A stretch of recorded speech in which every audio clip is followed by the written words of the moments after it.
बिस्मिल्लाहिर्रहमानिर्रहीम अस्सलामुअलैकुम फ्रेंड्स, मैं हूं मोहम्मद अबद और आप देख रहे हैं स्टडी प्लान यूट्यूब चैनल। तो आज की इस इंटरेस्टिंग वीडियो में आपके लिए लेकर आया मैथ 603 की असाइनमेंट नंबर 1 का सोल्यूशन। तो जैसा कि आपको मालूम है कि मैथ 603 की असाइनमेंट नंबर 1 आ चुकी है, तो मैं इसका सोल्यूशन आपके पास लेकर हाजिर हूँ। तो काफ़ी लोग इसकी रिक्वेस्ट कर रहे थे, तो फाइनली मैं इसका सोल्यूशन लेकर आपके पास हाजिर हूँ। तो यहाँ पर आप देख सकते हैं कि मेरे पास इस वक्त क्वेश्चन फाइल मौजूद है। तो सबसे पहले हम क्वेश्चन को रीड करेंगे, उसके बाद हम क्वेश्चन फाइल आंसर की तरफ मूव करेंगे और आपको सोल्यूशन प्रोवाइड करेंगे। तो वीडियो को स्टार्ट करने से पहले और सोल्यूशन दिखाने से पहले आपसे हमेशा एक छोटी सी रिक्वेस्ट कि अगर अभी तक आपने मेरे चैनल स्टडी प्लान को सब्सक्राइब नहीं किया तो लाजमी से सब्सक्राइब कर लीजिएगा। इससे आपको ये फ़ायदा होगा कि जैसे ही मैं किसी असाइनमेंट या जीडीबी वगैरह का या क्विज़ वगैरह का सोल्यूशन अपलोड किया करूँगा तो आपको सबसे पहले मिल जाया करेगा। तो चलिए अपनी वीडियो की तरफ बढ़ते हैं और आपके सामने ही इस असाइनमेंट को सॉल्व करते हैं और आपको सोल्यूशन दिखाते हैं। तो सोल्यूशन को असाइनमेंट को सॉल्व करने से पहले यहाँ पर कुछ इंपॉर्टेंट इंस्ट्रक्शन दी गई हैं जो कि आपको असाइनमेंट बनाने से पहले आपने लाजमी पढ़ लेनी है। कुछ एक इंपॉर्टेंट पॉइंट्स मैं आपको बता देता हूँ कि आपने अपनी जो असाइनमेंट जो सॉल्व करनी है वो अपने डॉस यानी कि वर्ड के फाइल के फॉर्मेट में सॉल्व करनी है। उसके बाद आपने अपनी जो फाइल होगी यहाँ उसके ऊपर आपने अपनी आईडी लिखनी है अपने सॉल्यूशन की टॉप फाइल पर, और सॉल्यूशन जो आपने फाइल बनानी है उसके नेम में भी आपने इस अपनी आईडी ज़रूर देनी है। ठीक है, आपने यहाँ पर कलरफुल बैकग्राउंड वगैरह को यूज़ नहीं करना। आपने मैथ टाइप और क्वेश्चन एडिटर का यूज़ करना है मैथमेटिकल सिंबल वगैरह लगाने यूज़ करने के लिए। ठीक है, और आपने किसी की कॉपी नहीं करनी। ठीक है, अगर आप कॉपी करेंगे या आप कुछ और मसला किया आपने या प्लेगरिज्म आपकी असाइनमेंट में हुआ तो आपको उसके 0 मार्क्स मिलेंगे।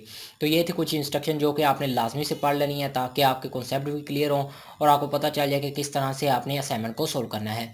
तो यहाँ पर आप देख सकते हैं कि इस असाइनमेंट में आपसे 2 क्वेश्चन पूछे गए थे। पहला क्वेश्चन ये वाला है ऊपर वाला क्वेश्चन नंबर 1, जिसमें find a root of an equation, जिसमें आपने इस इक्वेशन का रूट फाइंड करना था। और दूसरा है taking initial value using Newton Raphson method correct up to 4 decimal places. ठीक है, आपने रूट ऑफ क्वेश्चन फाइंड करना था पहले क्वेश्चन में, और पहले क्वेश्चन के नीचे यहाँ पर कुछ इंपॉर्टेंट दिया गया है, do all the calculations in radiance. ठीक है, आपने जो भी कैलकुलेशन करनी है वो रेडियन में करती हैं।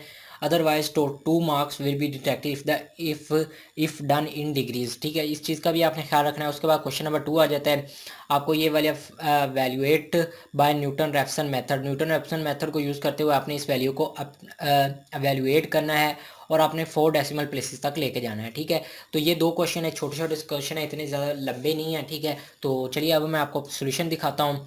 तो यहाँ पर आप देख सकते हैं कि ये वाले सोल्यूशन मेरे पास मौजूद है। तो यहाँ पर नीचे आ जाते हैं, पहला क्वेश्चन जिसमें हमने रूट फाइंड करना था। ठीक है, ये वैल्यू लिख ली हमने इसकी। ठीक है, क्वेश्चन की। उसके बाद टेकिंग डेरिवेटिव, हमने लिया है इसका डेरिवेटिव। ठीक है, डेरिवेटिव लेने के बाद अब हमने क्या किया है, अब हमने लिया है by using Newton Raphson method. अब हमने न्यूटन रैप्सन मेथड को यूज़ करते हुए उसकी वैल्यूज़ को इसके जो हमने ये डेरिवेटिव लिया उसके अंदर हमने वैल्यू पुट की हैं और उसका हमने सोल्यूशन ले आया और ये हमारा सोल्यूशन आ चुका है। ठीक है, इस तरह से ये हमने सॉल्व करना था और इस तरह से आपने जैसे ही ये वैल्यू आएगी x1 की वैल्यू आ चुकी है। ठीक है, इसके बाद put n equal to 1, x1 equal to x2, x1 को x2 के लेकर उसके अंदर हमने वो वैल्यू पुट कर दी है। तो इस तरह से ये हमारे पास आ चुका है। इस तरह बाय यूजिंग फार्मूला, अब हमने फार्मूला में ले लिया एक्स, पहले हमने x1 निकाला उसके बाद x2 x, और अब हम x3 की तरफ मूव कर रहे हैं। तो इस तरह से जो फाइनल हमारा जो आंसर आएगा x3 जो होगा वो हमारा फाइनल आंसर होगा, जो कि हमने 4 डेसिमल में निकालना था। ठीक है, वो हमारा ये वाला आंसर आ चुका है। तो ये था पहले क्वेश्चन का आंसर। ठीक है, तो आपको ये वाली फाइल जो होगा इसका सोल्यूशन आपको डिस्क्रिप्शन में मिल जाएगा, आप वहाँ से इस फाइल को डाउनलोड कर सकते हैं। इसके बाद जाता है क्वेश्चन 2, जिसमें आपने इस वैल्यू को अवेलुएट करना था। ठीक है, बाय न्यूटन रैप्सन मेथड के ज़रिए। तो ये वैल्यू आ चुकी है। ठीक है, हमने पहले इस वैल्यू को सॉल्व किया है। ठीक है, सॉल्व करने के बाद हमारे पास ये आ चुका है।